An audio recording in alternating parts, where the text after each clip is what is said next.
I was joking when we started this about your All-Star case, and I firmly believe that you have a legitimate All-Star case. After that tweet, I presented some factual evidence of the impact on winning that you have.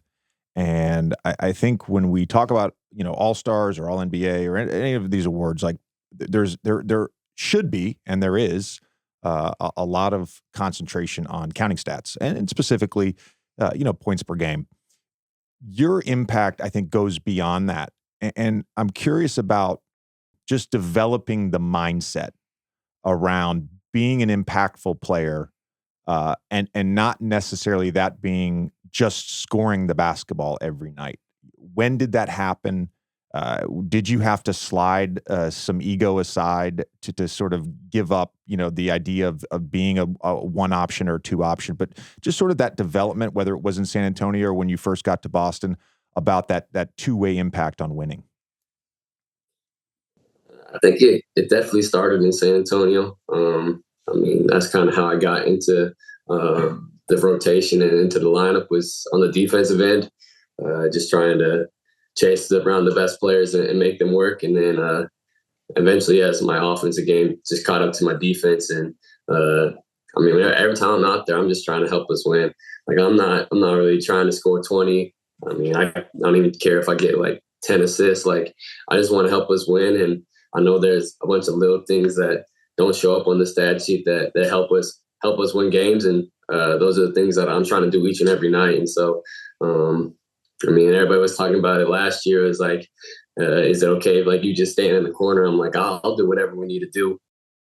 I mean, I'm just thankful and I'm happy to be part of the Boston Celtics organization and a team that's competing for championships. Like if I play in the fourth quarter, if I don't play, if I get the ball, I'm just going to be enjoy it. I'm going to do whatever I can to help us win. And as soon as I change my mindset a little bit to that, and not like, oh, like I didn't do what I wanted to do. It's kind of made everything a lot better, and that's what's been a lot of fun, especially these last couple of years. Like I'm not too worried game in, game out. Like I used to have a bad game and it would affect me for 24, 48 hours. And now I'm just like, sorry, I'm going to bounce back next game and I'm just going to enjoy this game and do what I do. So just changing my mindset a little bit to that, it's really helped a lot. I mean, some of that is your teammates, right? I think it's, not even just this year, but, going back to 2 years ago when you guys made the finals, playing with a guy like Jayson Tatum, playing with Jaylen Brown, of course, this year adding Jrue and KP, Al, of course, Rob Williams, Malcolm last year, who got Sixth Man of the Year. I think there's a different mindset around being on a team where you don't feel like if you don't get 20, you're going to lose, right? So I think that's really interesting. You guys, before last night, were 15-1 with your starting lineup, 15-2 after the Thunder loss. You're 24-5 in the games that you play.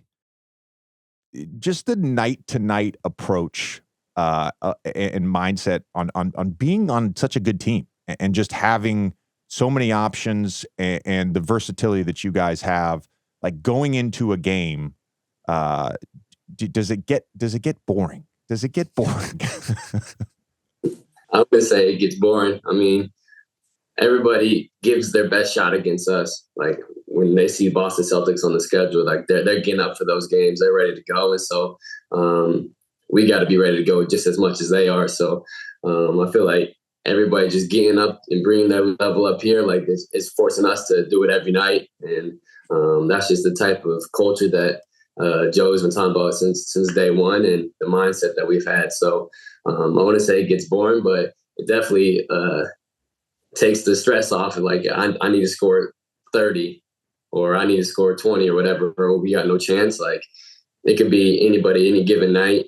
And I mean, we've had games where 5 people score 20 points. Like I don't really know how many teams could say they can do something like that. And it could be anybody 1 through 9, 1 through 10, and we just got so much depth and talent from top to bottom that especially the guys off the bench get overlooked, and they just make it easy for us. I feel like the Detroit game was a good example of to your point. I have a question for both of you guys.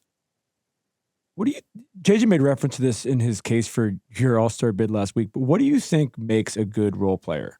Like, are there traits that all good role players you've played with have in common? Ooh, great question, Tommy.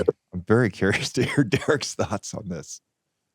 I say number one, you got to get over yourself. It's not about you.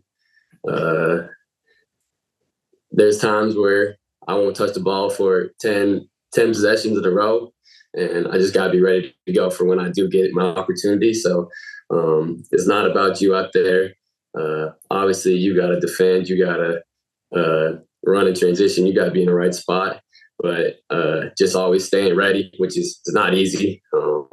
Everybody's like, oh, you're wide open, make a shot. You're like, I haven't touched the ball in 10 minutes. Like, this is crazy. But just stay ready, stay confident, and then be aggressive when it's your turn. I think role player, the phrase just there's like a negative connotation with it. There really is, because I think you could make the argument that everybody is a role player, right? Some players' roles are to be the 1A or 1B. Some players' roles are to be the defensive stopper. Everybody has a role. I think in sort of the context of what Tommy's asking about, of course, the role player, the non-star, right? I think there's a lot of role players that are stars. I want to say that.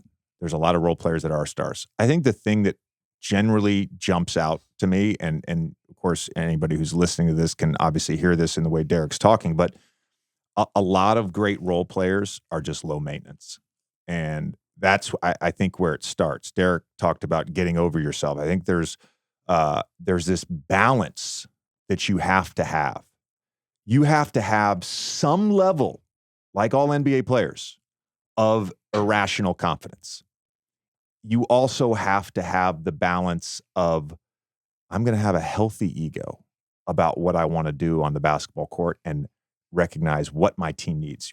We've heard Derrick talk about that night to night. What does my team need? And then I think there's a balance of knowing who you are, embracing who you are as a player, while also that desire for more, that desire to get better and work on your craft, like that, those things have to meld together. Does that make sense, Derrick? You know, it's like, I know who I am as a player. That's great. I know what my team needs from me, but I also want to keep getting better. And I think the great role players, they don't get stuck in like one role. Derrick was a great role player. Yeah. I hate that word, but Derrick was a great role player when the Celtics made their finals run. Derrick was a great role player last year. Derrick was a great role player to start the season. But he's getting better. The game incrementally is getting better. And I think the great role players, that's what they do. They keep getting better at the small things. They notice, and you're like, oh, wait a minute, maybe this guy is like a star, right? Where I think the average role player is like, all right, this is my role. This is what I'm going to do. I'm going to go, verticality at the rim, and I'm going to catch lobs. And then you're like, 10 years later, you're like, oh, this guy's the same role, never got any better, right? The great role players, there's that balance of like, I know what the team needs, but I'm also a motherfucker. I also have that irrational confidence. I also want to get better.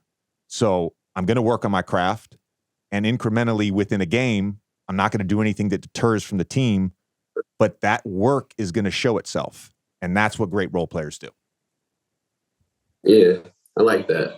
That you still got to have that irrational confidence. I mean, that's what I learned from Smart last year, or since I've been in the Celtics. Like anything he does, he just got the confidence, and like he'll succeed whether he means to or not. And so just learning that, and then like just always wanting to get a little bit better. So when the opportunity comes and the team needs you to make a play, like you're not nervous about it. You're not, oh, I don't want to step on anybody's toes. Like, nah, like this is, you're in the NBA for a reason. Like you did some stuff in college where you were the guy, or stuff like that. So like whenever it's your turn to make a play and the team needs you to make a play, you just got to be ready to do it. So it's good, like knowing who you are, knowing what you do, but also like having that confidence is like, if the team needs me, I'm ready. A great example of that was the Raptors shot the other night, right? 14 dribbles, behind the back, step back, over a contest. There's some irrational confidence. Big shot.